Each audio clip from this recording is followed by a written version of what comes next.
अगर ये 3 साल या 4 साल के प्रोग्राम की हिकमत अमली में ये है, कानून ये तय कर लें, अज़्म कर लें कि ये आखिरी प्रोग्राम है, जैसे भारत ने किया, दूसरे मुल्कों ने किया, तो हमारी बचत है। अगर इसमें रिलीफ दें या नहीं दें, अगर एक दफ़े ये हम इस रास्ते पे चल निकले, तो अगर आवाम कुचले जा रहे हैं 75 साल से, तो और सही।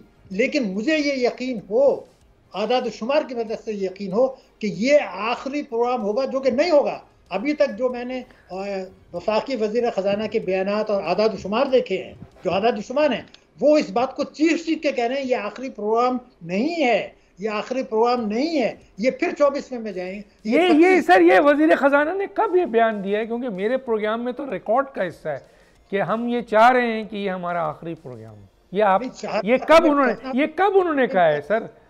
ठीक है सर, कह चुके हैं। और दूसरी बात ये कि ये जो आप टारगेट रख रहे हैं FDR का, ठीक, ये तो आपको गारंटी कर रहा है कि आप आइंदा फिर IMF के पास जाएंगे।